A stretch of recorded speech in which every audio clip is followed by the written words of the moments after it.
Hey, buddy, not feeling well? Oh my gosh, I am so tired. Hey, what's the matter, champ? I got the alert fatigue, bro. It's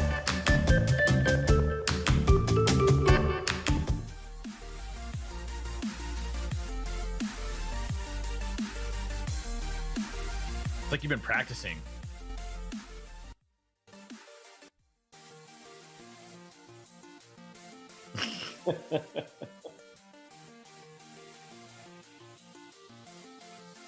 No, I did mess up the audio because I had my mic muted. Damn it! I can't get through so one. Close. You were so close. The transition, damn, right there. The transition, right there. And then I start bantering, and all of a sudden, it's like, why don't I see the usual levels that I normally see? And now the music stopped. And then so normally under my interviews, mostly because it makes me feel better. You guys could probably hear the music too. Is that distracting? I can't hear the music. Oh, okay, good. So then that's just me, which is weird, because you guys can hear everything else normally. I could hear the music before you started up. Yeah. But not this. Okay. Oh, I muted that so that it didn't echo back. All right. Because normally I like to have music underneath. I like to have music underneath my interviews because it just helps me focus. And then, but when so there's a non-copyright music on YouTube that you can use, and then Twitch won't ding you and like won't yell at you. Except like I always start it with the levels like all the way up here. So that's always a issue. Jono Cyber in the chat, DFIU. I'm trying so hard not to FIU. There we go. Well, welcome to the party, pals. My name is Danny Akatsuki. Some of you might know me as Rando from my other Twitch adventures. Well, I brought the same kind of thing here to Splunk. We do it here. It's called Second Order Security. And I talk to either super awesome people, I can't think of any other descriptions, within Splunk. So the reason that we do this is when I got to Splunk about 4 months ago now, I realized like a lot of us in the industry, I assume if you're watching this right now, you either are in the industry or have some interest in cybersecurity. And we all know Splunk as a security company. We know Splunk from, Splunk ES, and, now they have Phantom and they have all these awesome things. But then I realized like not everybody might not know that. So, and there's a ton of awesome talent here that they don't even know each other exists. So that's why this show exists. And then occasionally I will bring on people such as our guest today, which I will get to in just 1 second. But joining me from Splunk is Mr. Robert Wagner. Robert, how are you, sir? Hey, good, Danny. How are you doing this morning? Oh, dude, better than last time. I mean, kind of. My house is... I want to tell the story of how my heater died today. However, it is nothing compared to what they're dealing with down south, so I'm not going to get into it. I'm fine. Oh, God. Yeah. I'm perfectly fine. I am sitting in a sunroom. DEFCON. Somebody in chat, Exo Jones said DEFCON hat is muted. I'm going to now refer to myself as DEFCON hat. But no, so I am fine. Robert, what do you do here at Splunk? So I'm a security advisor at Splunk. I think that means half the time I try to cure people of shiny object syndrome and get them to use what they already have, improve process as well as the way they use technology. I come from a long history of practitioning, being a security practitioner myself. I used to do IDS and vuln management for some financials in downtown Chicago. I'm also a co-founder of Hack for Kids, which is a group that teaches kids about internet safety, security, and ethics. And we actually have a big event when there's not a pandemic in Chicago every year, and we'll help other HackerCons run their own kids track as well. Look at you. You're a stud. Well, Robert is one of those guys who I had kind of known. I'd reached out and be like, when did you get to Splunk? I'm like, I don't know, man. Like, I said, when did you get to Splunk? Yeah.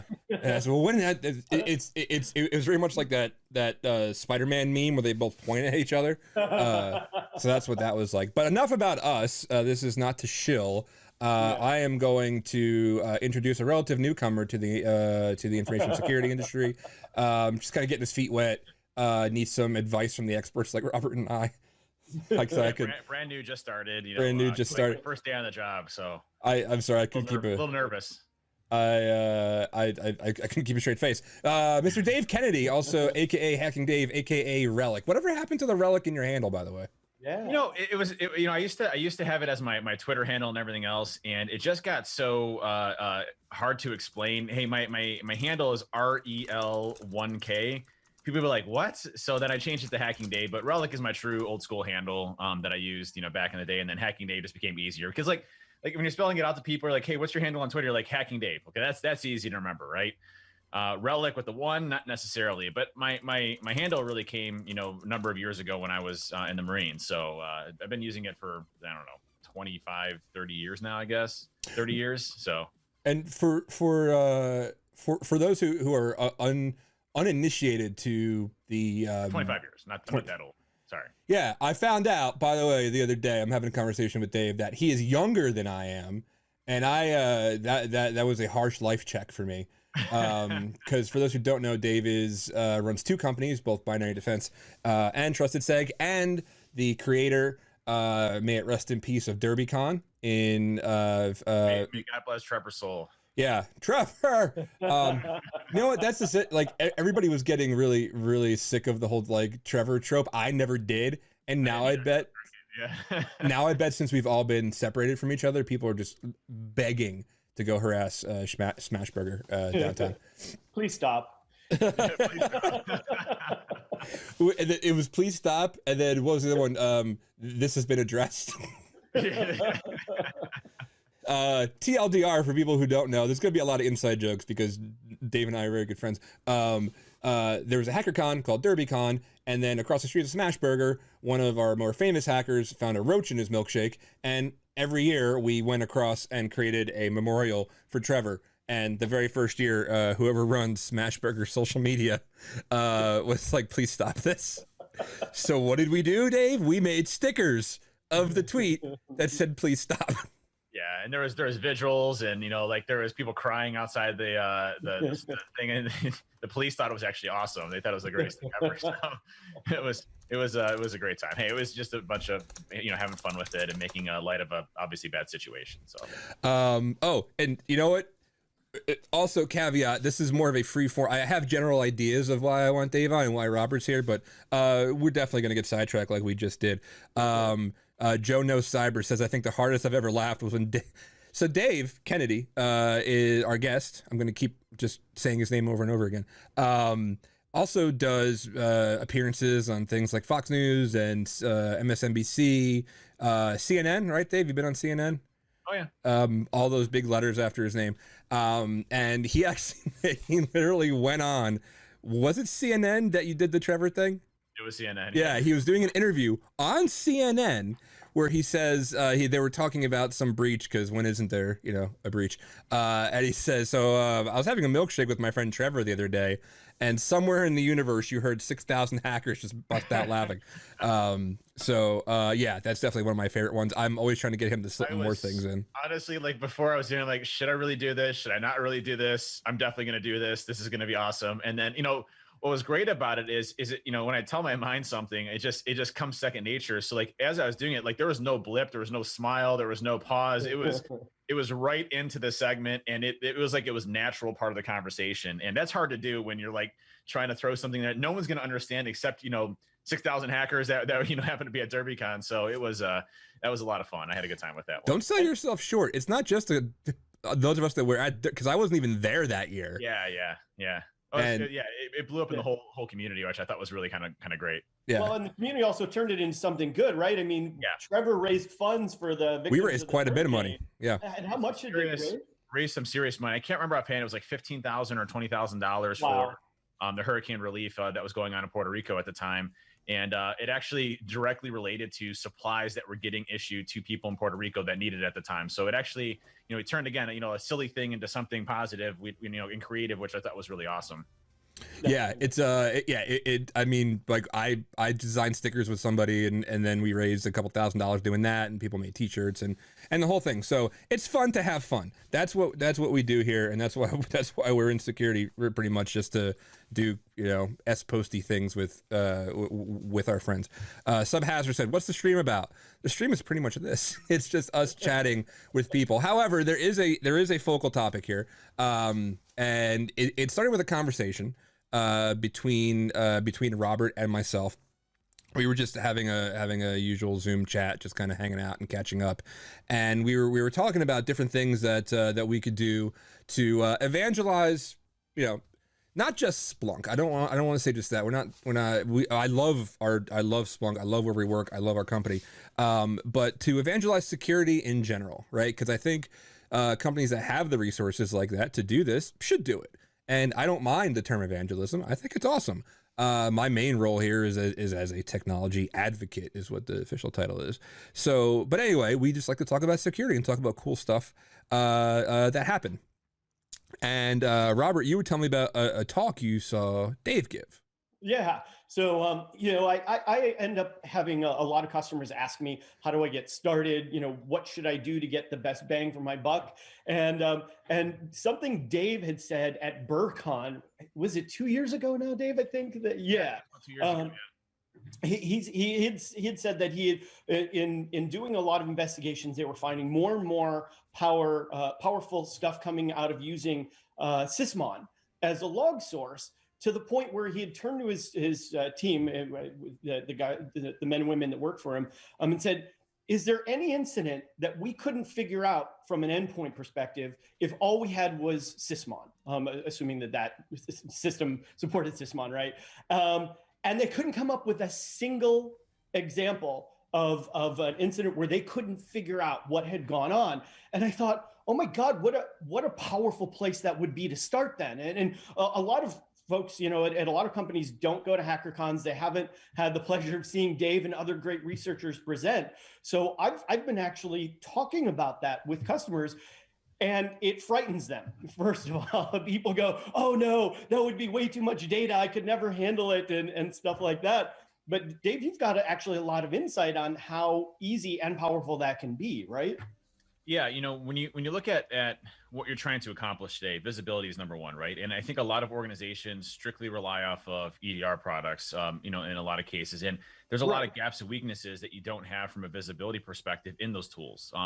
For example, EDRs are very specific off of looking for specific actions that are happening and then sending that data back.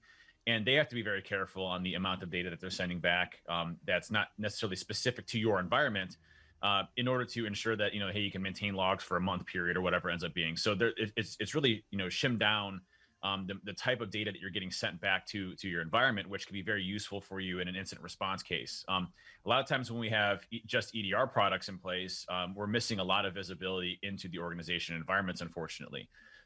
When we run into organizations that have Sysmon, and I would still say it's a low percentage of customers that have Sysmon, which is unfortunate. Is we have a substantial amount of visibility into the organization if they've properly configured Sysmon in their environment. And what's interesting is there's a lot of great configurations out there. Swift on Security has one. Olaf Hartong has one as well. Olaf's is my favorite, the Sysmon modular that he's come out with that maps directly to the MITRE ATT&CK framework. And what's nice about Olaf's configuration is you can basically, deploy that in your environment, and then you tune that configuration file over time to your environment to be specific. And Olaf had done this for a lot of customers, and he gave a statistic. It was over at HackCon in Norway, where you can get anywhere between 6 to 8 megs per endpoint per day, which is not a substantial amount of data in your environment, and substantially more visibility than you would have had from let's just say an EDR product. I mean, things like image load type 7s, PowerShell execution, service creations, parent-child process relationships. All of those things are key things that we would want to see as we're going into an incident, and great things that you can look for in an environment to identify indicators of compromises that may not be identified through your EDRs, your endpoint protection or detection. Yeah.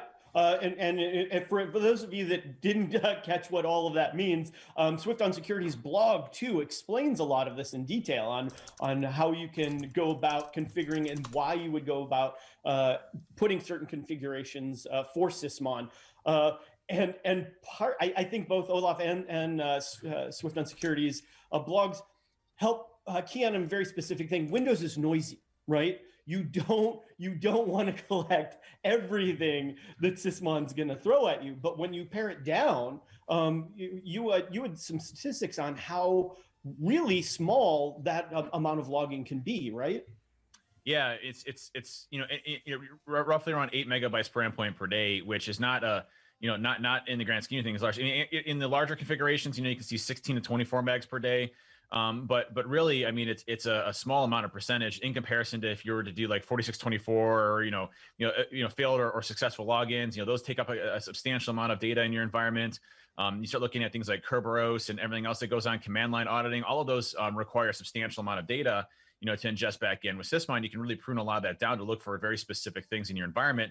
And what I like about it is, doing things to mapping to the tactics, techniques, and procedures within something like the MITRE ATT&CK framework gives you some great coverage. And Olaf had a statistic, and I can't remember the exact percentage, so don't quote me on this, but he said with command line auditing and process execution, you could literally cover something crazy like 90% of the MITRE ATT&CK framework just with those two specific logs. Wow. And it's huge, right? The more visibility you have in your environment, the better you can get at kind of tuning to your environment. And that's where you really want to be at is there's the commodity detections, which are going to be the ones that are going to hit on a lot of the simpler average type of attacks in your environment. But then there's the more crafted attacks that are specific towards your environment that will be unusual behavior. And there's reasons to have both of those.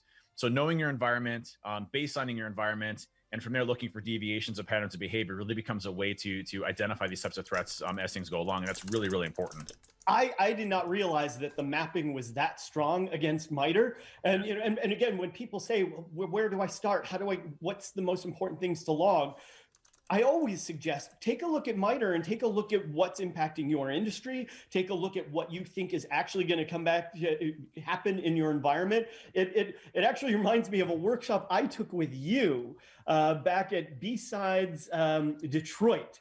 And remember, you had a workshop that was all about basing your security based on what can really be attacked with your environment, right? You had a phrase for it. I forgot what your phrase was, but I can't remember. it was kind of like evidence-based security or something like that, right? Where you were actually using results of doing pen testing and red teaming to actually determine where you should focus your security maturation process. But that's where, when you look at kind of the differences between adversary emulation and adversary simulation, adversary emulation really focuses on emulating what's already been previously discovered in other environments or known attackers. So, leveraging living off the land, leveraging PowerShell exploitation, those types of things. With adversary simulation, usually that's for more advanced organizations, and that's where you start getting into the red teaming components, where you really start to go through and go after an organization based on your environment specifically. And that's where you start to build those types of high fidelity detections in your environment, and really helps drive your security program, because you start to understand, hey, we have gaps and weaknesses in these areas here. Like we have a really mature customer. We do, tailored red teams for them. They last anywhere between 6 to 8 months. It's what we call more no notice. And so we go after these organizations over a period of time, and we'll have a lot of success initially, but when we start moving to lateral movement and post exploitation, after that initial access component, it becomes really difficult to hit them. But we've identified some weaknesses in their Linux and OS X areas that they don't have great visibility into. And they might have great visibility in the Windows side, and anything that we sniff in a different direction, they notice. But OS X and Linux, they're fairly blind at. So it's really helped prioritize a lot of their weaknesses and where they need to focus their security strategy on around OS X and Linux that they didn't have before in their roadmap. So it's all of these things definitely fit together and help you prioritize. And I think that's one of the big things that has always been missing, in security, which is, we always say, well, we have these 17 different objectives. We have DLP, we have, whole disk encryption. Is that really the most important thing for you right now in your environment when you have, a huge attack surface? And I'm not saying you can't do them all, consecutively, but do you really have the manning, the resources, and everything else to be able to accomplish those types of things, to go and do it? And that's really where, your priorities really need to come into place is by understanding your environment and building those, to be more effective on defense. So how do you think people get trapped into that kind of thinking? I mean, I see a lot of customers who go, oh yeah, well, we're setting up a security program, so the first thing we're going to do is log firewall, or some of the other things that you've said have been, priorities or objectives for them. And it's almost like they're guessing, right? They're like, well, this is best practices or something like that. And I hate the term best practices. Best practices are the ones that are best for you.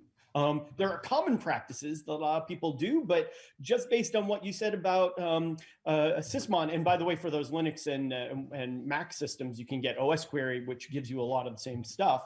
One other thing to add to that is Mark announced that they're going to be releasing Sysmon for OS X and Linux as well. Oh, wow. That'll be coming out soon too. That is huge news. I think Mark should be up for sainthood at this point. Yeah, right? I think Rusinovich should become his actual title. Yeah. Because he's been giving that away for free for how many decades now? Yeah. I was thrilled when Microsoft didn't bury it when they acquired sysinternals. That Same was here. absolutely fantastic on their part. But having Mac and Linux in that is going to be huge. Yep. Yeah, it's the same configuration, schema and everything else. So it's going to be, pretty much straightforward. But to hit on that point, I think it's a lack of understanding around objectives and what you're trying to accomplish. There are basics that we need to do in information security. You have to have a governance structure, policies, the framework of what your program is going to look like, right? And everybody, kind of glosses over when we start talking about those areas, but it's important, right?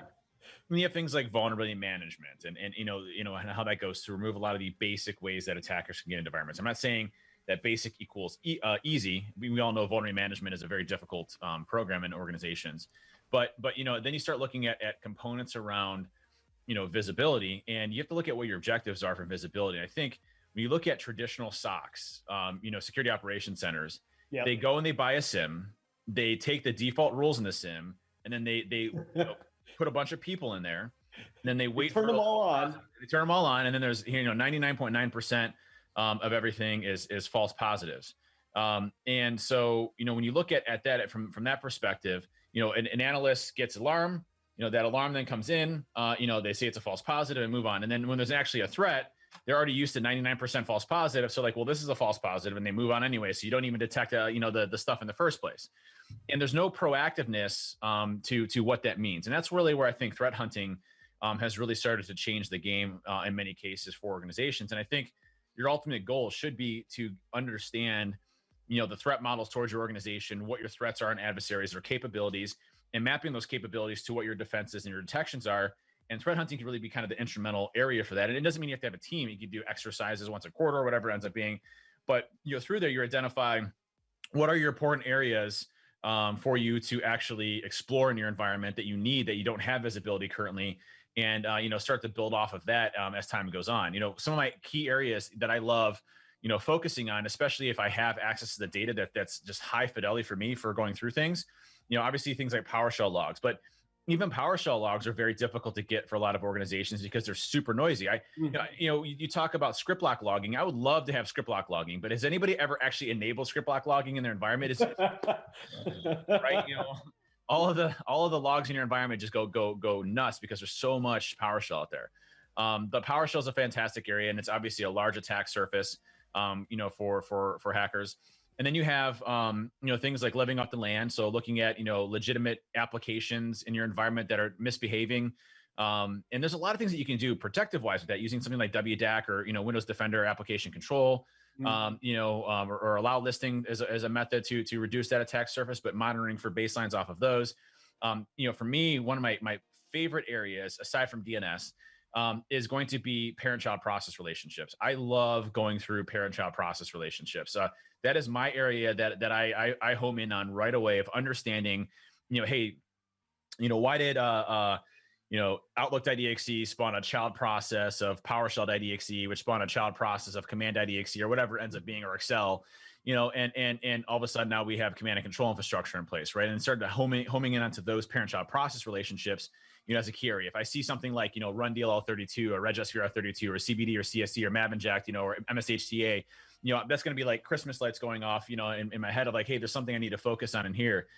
So parent-child process relationships are extremely important as things go along. And if I have access to that type of data, I can start to build really good detections for my security operations center. So the threat hunting team now becomes the institutional knowledge of great, well-defined behaviors in your environment that have been tested. Now your security operations center can monitor off of those. And it just, that cyclical effect makes a security operations center really, really fire on all full cylinders. And if you're getting that data, it's relatively easy to build a report or view that shows you those chains. And whether you're getting it from Sysmon or even some of the EDR tools will provide you with the information that allows you to create those daisy chains and literally visualize them, or at least put them in a table where you can just follow the chain all the way through. Yep.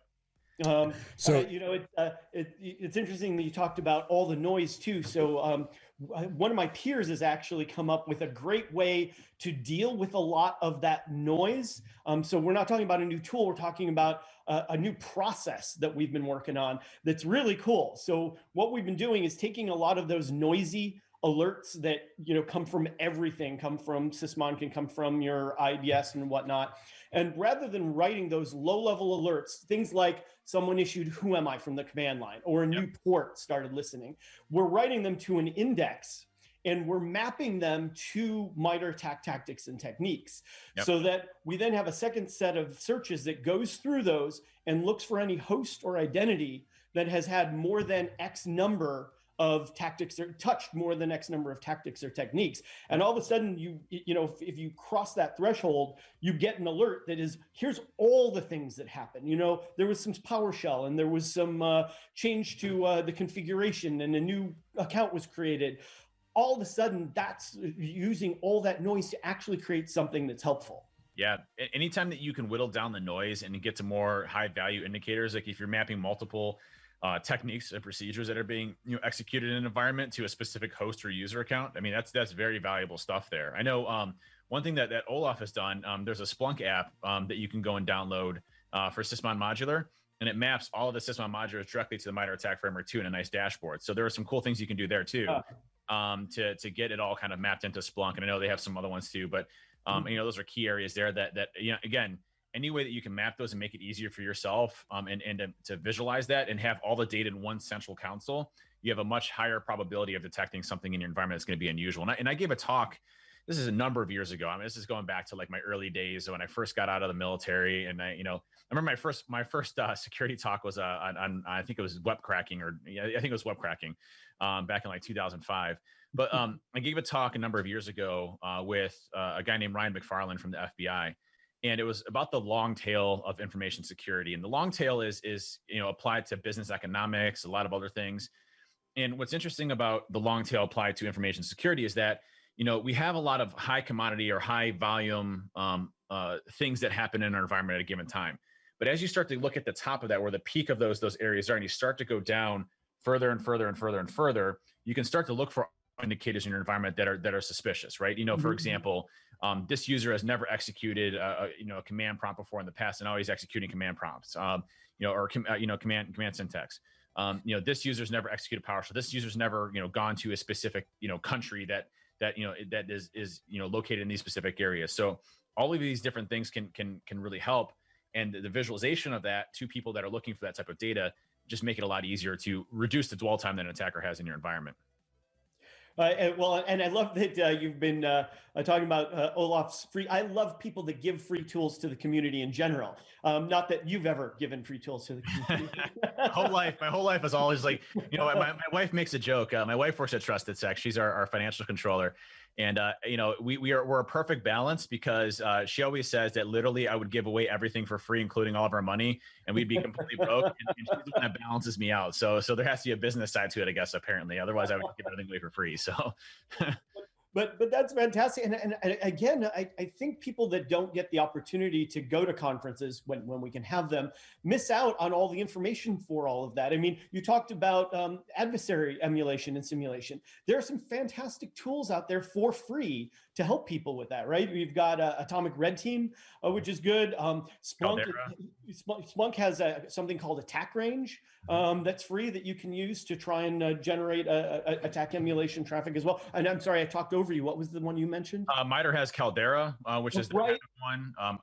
I like Atomic Red Team. That's what I've used in the past. I just think their YAML ways, their manifest files of modifying and adding new ones. Because one thing about MITRE is they only update quarterly, and they're not the best at threat intelligence. Let's just be honest there. So there's a lot of TTPs that aren't in the MITRE attack framework. So as your threat intelligence program grows, you're going to be adding new things to that environment. So ways that you can customize new detections in your environment that may be outside of the Atomic Red Team or within outside of the MITRE attack framework can help you really kind of build those in very quickly. A new technique comes out. You don't want to wait a quarter for that to go and do it. You want that in your environment almost immediately. So right. And knowing what that looks like, what that attack actually looks like, is so helpful. That's why capture the flag exercises and things like that, the purple team approach to InfoSec is so helpful for the defenders, because if you've never seen the attack before, you might it just might slide right by you. You'd have no idea what it's actually supposed to look like. Yep. I think we got a couple questions in here. Dan, you going to read those, or do you want me to read them? I was getting ready to play a Pokemon game while you guys were talking. No. This is great. This is oh wait, I should probably get rid of the scroll text. I put some it's fun to have fun. Another free tool and site I love, Malware Archaeology. They've got some great cheat sheets out there and a great little tool that you can use that does some stuff even better than Sysmon does. So check them out as well. So yeah, we got several in here, and I'm gonna start from the beginning of people who wait the longest. David Alexander 82 asks, any recommendations on threat model program building for that? I don't remember exactly what you were talking about, but I guess any recommendations on building a threat model program? Yeah. So threat models are really designed to be tailored towards your industry and industry vertical, right? So looking at, let's just say the financial sector as a key example, or manufacturing, whatever your industry vertical is. And when you look at threat models, you can go crazy with threat models, or you can go kind of overarching with threat models. There are threat modeling programs that incorporate supply chain attacks, inside and out, outside and in. Especially when you're looking at new architecture, infrastructure, or new SaaS providers. What are ways that attackers, specifically in your industry vertical, would want to go after it? Are they interested in this type of data? B, what are the protection mechanisms that we can put in place? Let's just say it's just ransomware. What are the methods that they go after, our infrastructure this way, and how are they going to encrypt? And do we have a response to protect our backup infrastructure, as well as the spread of lateral movement, et cetera, et cetera? But applying it across your whole board. I almost said holistically, which is one of those words that I hate. How dare you? Yeah, I know. I'd have to go get some bourbon downstairs, start drinking early. But when you look at your overall organization, the way that I would best recommend it, at least if you're getting started in your threat modeling program, is that MITRE has a list of all of the various APT groups that they track, and not just APT groups, but also various actors, various ransomware groups, various hacking groups, and they map what industry vertical they're in. They map their tactics, techniques, and procedures to those. And they map previous examples or walkthroughs or write-ups of those specific groups, so you can get more information. And what I'd recommend, if you're just going through this to try to whittle down something like the MITRE attack framework in the first place, is to look at what adversaries play in your space. Take those adversaries, prioritize them to the top, and then map and there's a way to do this. There's what's called the MITRE attack navigator. And you can map these specific APT groups to specific techniques that you need to focus on within your organization to start to get coverage in those various areas. Now, you may already have coverage in some of your EDR products, right? Your EDR products may cover some of those areas. You may have gaps. Those are things that you're going to want to test in your environment, or you might have a SIM collecting and already have detections for those specific areas. Sorry, you don't see this on the other side, but Danny just turned green. Hulk smash! Oh, Danny. But the whole screen is green. You guys, again, guys and gals don't see it on the other side, but there's a lot of things that you can do. All right, he's not green anymore. That seemed to remove the green. I found out today that's not a problem that I just have, but anyway, I'm not going to derail. Continue. But mapping those out and then prioritizing those techniques and procedures based on Have you seen them before in your environment? B, how popular are they? And then start to whittle through those. And I want to cover two big things here. There's a difference between coverage and effectiveness. You may have coverage in a certain area. Coverage is just a binary format, a 1 or a 0. We have coverage or we don't have coverage, right? But you look at something like process injection as an example, and process injection has, 8 to 9 different techniques associated with process injection. So while you might have coverage in process injection, your effectiveness may be much lower. So you want to map both of those to those techniques and procedures so that you both have coverage and effectiveness. And those are great metrics that you can, show, continual progression of those over time, as you have time and effort to go through those specific exercises in your environment, or get, different log sources to then eventually add that or add to the roadmap, et cetera, et cetera. But it's ways for you to start to prioritize those in your environment and then start to build those out, over time. And it works really well. And using Navigator also is a great first model is also a great way to mature, because you can map out where you do have visibility, and that gives you a roadmap for where to go to improve and mature that model as well. Yep. There's also a cool thing called Guerrilla threat modeling. And they have some free templates on how to template out your threat model. You can check that out as well. It helps you build like a visual model of your threat model. That might be helpful. There's another. Check that out. I didn't know that. There's another comments in the chat. You talked a little bit about logs. 8,1 says excluding 4105 and 4106, it's about 90% of the logs. Would you agree with that, Dave? You could freeze because I don't know event IDs. No. I just had to look. I didn't know if you were talking about script block logging originally in the past, but yeah, I would say that those are definitely pretty large log sources to go through. That, and any type of Active Directory authentication. Kerberos is also very noisy in a lot of cases, depending on what you're looking for. So there's a lot of different log sources to kind of prune to your environment. There, for Kerberos, there's very specific things that you want to look for. Like for example, Kerberosting. So if they're going after SPN accounts or service principal name accounts, what that looks like in your environment, and being able to map that to specific SPN accounts that are in your environment, you can tune that down quite a bit. So there are things that you can do to kind of shred that a bit down. But PowerShell is definitely by far one of the largest event IDs out there from a noise and visibility perspective. So that's 4103 and 4104 are going to be the two largest ones for PowerShell. Yep, for sure. And then Silicon Shecky right after in chat says, Sysmon, I get pushback all the time, not due to cost, but afraid of upkeep along with the amount of data upkeep because of lack of updating mechanisms that are push button and everyone is updated. Have either of you been in environments where people have been able to kind of dial that in and find good processes for that? Because if somebody comes in, young buck comes in, has all these great ideas, and they say we should be doing these things, and then it gets buried in the ether because they might be able to do it once and pull it off, like most things in security, but then nobody has any upkeep on it. So what good did it do you? Yeah. That's tough, and I think it's the bane of everybody's existence, right? Things get implemented and then people forget about it, right? And I think the only way to cure that is to develop good processes.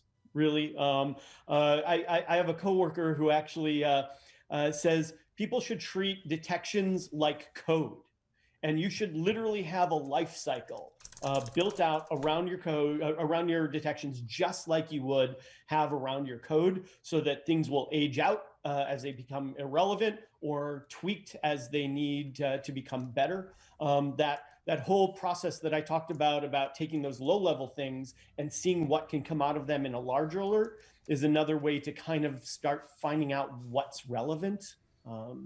Dave, I don't know if you have any other suggestions. A couple things on Sysmon, to be aware of. One is TrustedSec has developed the largest, most comprehensive knowledge base on Sysmon. It's like the Sysmon Bible.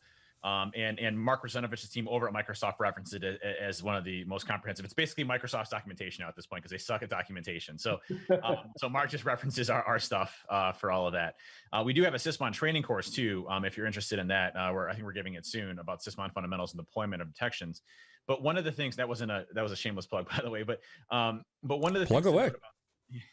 One of the things to note about Sysmon is that it is very, very heavily configurable, right? So the configuration file, you can say, well, I only want this, exclude all of this, and do this or do that, right? So it's very flexible from a configuration standpoint to start off with a template that doesn't ingest everything. And that's why I was saying, 8 megabytes, not megapoints, 8 megabytes per endpoint per day is pretty reasonable from a detection standpoint, right? And then you add what Robert was talking about on the whole thing around, combining multiple alarms to create one alarm that is, kind of rolls everything up is much more attainable down the road. Now, one thing I'll say about Sysmon is that earlier on, especially in its earlier versions, Sysmon was relatively buggy. There were some issues that came along with system stability with that, but that has been very much corrected over the past year or so, I would say. So Sysmon has definitely gotten much more stable. It's really lightweight on the systems. So you're looking at, I think it's like 3 or 4 megabytes that it takes of RAM. It's something stupid small. Why do you got to put clowns on here, man? You should have a clown-free zone. I forgot. Okay. For little timeout. Create a safe environment here, Little timeout. I just looked down and noticed I had this. I had somebody send me, I don't know who, they signed it as Duckmaster General. Oh my gosh. I know exactly who sent you those. I think I do too. So now on my nightly walks that Dave encourages me to take, a lot of people. Not Jason at all. Totally not Jason. So anyway, I have about 300 of these. And I looked down and I was like, I'm going to put a duck in the camera. Oh my God, there's a clown duck. Anyway, I'm sorry. What were we talking about? Good timing. Jeez, oh Pete. If anybody doesn't know, I hate clowns. It was actually one of my best kept secrets in life until my dad decided to go up on stage at Brrcon and talk about how I've been terrified of clowns since I was like 8, and then literally tell the whole world about it, which is fantastic. Let me tell you. Your dad's the best. Oh my gosh. Anyway, what were you talking about? I have no idea what we're talking about. No, Sysmon is very configurable. You can absolutely deploy it in your environment relatively easy. Leveraging your package management software like SCCM for deployments, or group policy as a method for deployments, and then pushing out new configuration files is usually pretty much a breeze. So the biggest issue is obviously testing and making sure you have a good configuration file that doesn't ingest everything. It's really a key piece there. Now, one of the folks in there said agent fatigue is real. And one thing I'll say about Sysmon that's a little bit different is think of Sysmon as not an agent as it is an additional log source, and it's from Microsoft. So it's not like you're putting a heavy burden agent in your environment. What it does is it exposes what's called kernel level event log tracing for Windows, or ETW, and it exposes a new log source in your event log. So even though you have Sysmon deployed, doesn't mean that you're offloading it to a different location. You need to use something like Splunk to pull it off, or Windows Event Forwarding, or something to that effect, to get those logs off of that system to no area. But it just exposes a new, event ID in the area there. So don't think of it as like another agent. It's not scanning the system. It's very lightweight on the system itself, and it's something that is kind of embedded into Microsoft stack. I honestly think that they should deploy Sysmon as a standard configuration as part of Windows 10 and above. In their environment, so that you can get those logs off without having to deploy it. Because Sysmon again is one of the most fruitful logs that we see out there today. But then the configuration files and the ability to change that becomes really important. Dave, what's been we got like 9 minutes left. Security's cool. That's awesome. What do you do? So 2 companies, you have this wealth of knowledge about all of this stuff. By the way, I made a joke earlier about throwing out those 2 event IDs at you. I cringe. Luckily, I don't have to have a job interview anytime soon. At least not yet, depending on what I did on the stream. And people are like, oh, well, what do you do with, or like, what are your favorite event IDs? And I'm like, I guess I'll see myself out because I don't know those things. What do you do to unwind, man? You absolutely, do you find time? Do you make time through all of this stuff? By the way, TrustedSec.com and BinaryDefense.com? Yep. Yes. Yep. See, you would totally pass the test. Unwinding is important, right? For me, the biggest thing I've been going on is the fitness kick. As you know, I've been on a big fitness kick as of late. I started, with the whole COVID thing, I started losing my form and started going, getting overweight again. And I, come from obesity my entire life. So I made a major change, and I've completely transformed my body, my health, my regiment. My wife is on board, my kids are on board. Like, everybody's eating healthy and working out, and it's just an awesome thing to accomplish. So a lot of stress relief comes from me from going to the gym, working out at Orange Theory 3 times a week or lifting 5 days a week, getting my steps in, challenging myself to be better. But I also, one of the big things is that, the days get busy, but I still find time to code. I still find time to do what I like, because that's actually enjoyment for me. So I do split my time up between video games at night and coding. So, my kids go to bed. I'm usually playing Hunt Showdown, which is my favorite game right now. You and Mac, it's the worst game. It is the best game that's ever been created ever. Game. What do you think it's the worst? It's so awesome. It's so boring. Boring. What are you talking about? It is one of the first games. You have to use your audio in to really be competitive. Like, your audio has to be perfect, because you need to know position, location, gunshots. Is it 1 city over, 2 cities over? Ain't nobody got time for that. Oh my gosh, it is so good. You know what?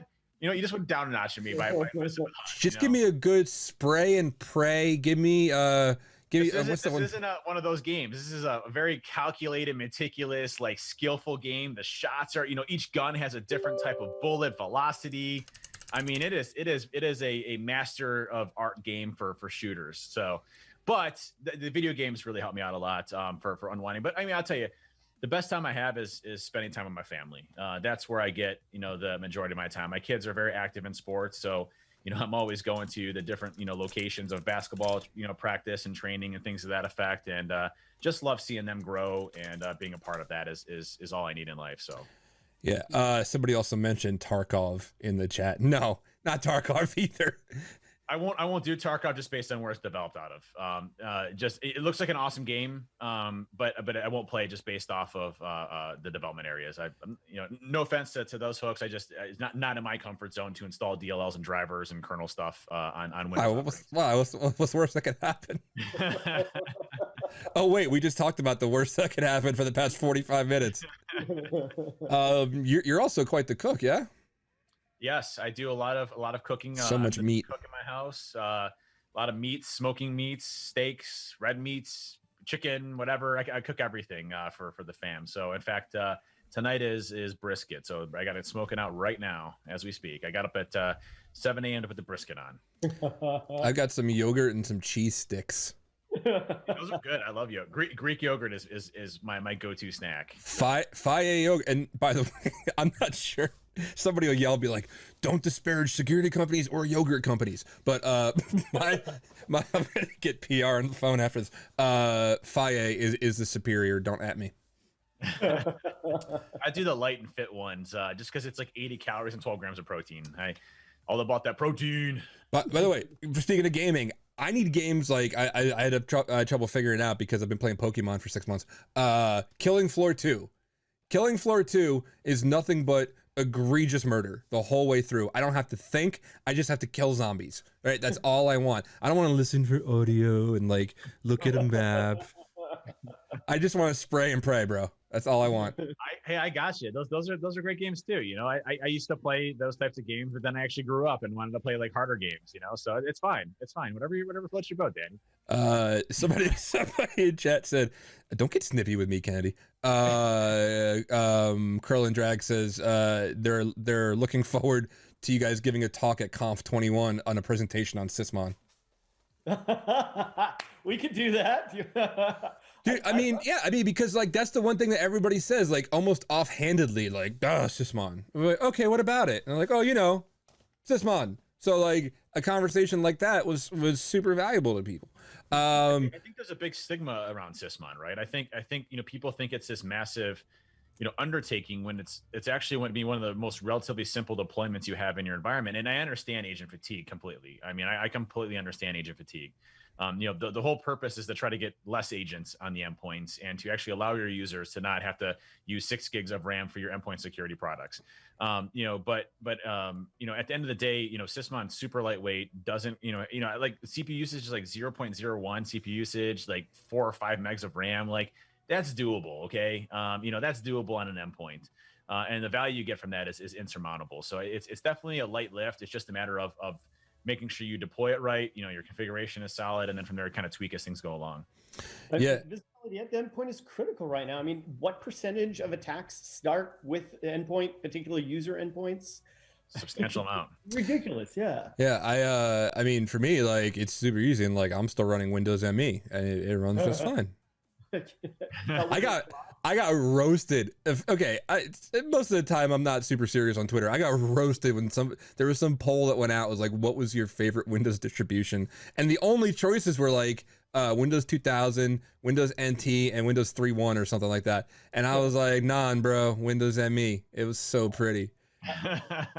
And then Windows Bob always held a soft place. I remember Windows Bob. Windows Bob would have been Windows 98 second edition. Right. Windows 98 SC, and you couldn't, and then you always had to, I always had the wrong discs for one. I had like half of a disc for 98, half for SC, and none of them work. And that could be a whole other episode because I'm getting angrier just thinking about it. Remember those floppies made just like, all right, 1 of 17, or 1 of 30. Yeah, speaking of PTSD. All right, well, Dave, you are a very, very busy and important man. I don't want to keep you for too much longer. I could keep you forever if I want, if I had my way. But we'll definitely, hopefully, you'll come back on again. Yeah, and we'll talk about some other stuff. Anytime you want. Thank you for doing this and having me on. It's an awesome podcast, and appreciate the folks at Splunk for having me. And if there's any questions you have, you can always find me on Twitter at Hacking Dave. Yeah, and REL1K. Yeah, and one of the things I really like about this is that Splunk has been very open to these kinds of things. They're one of the most like inclusive companies that I've ever been to. I'm like, hey, I'm the new idiot here, and I have friends I want to talk to. Can I use your Twitch? And they're like, yeah, go ahead. Just don't do anything stupid. But Robert, you and I were talking real quick before we get off. We were talking about that kind of like inclusivity that Splunk has. Yeah.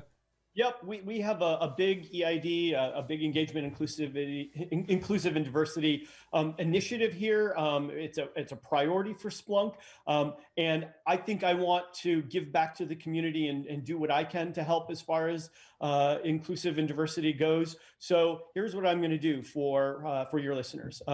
If there's anybody that belongs to an underrepresented group that is looking for a new job in security, there's something like 380 jobs on the Splunk website right now that have the word security in it. Now, not all of them are security engineer. There's going to be some security sales engineers and security sales people. But if I know you or you know someone I know who can vouch for you, I will happily do what I can to help you get a job at Splunk. So what I can do is I can give you a referral. So if you see a job at Splunk, don't apply for it. Ask me for that referral, and I can refer you. If you get the interview, I will coach you through the interview process. That's for anybody that belongs to an underrepresented group in InfoSec. And that is not that's not a light lift. Like, coaching is not a light lift. Mentoring is not a light lift because it includes involvement and like constant care and feeding.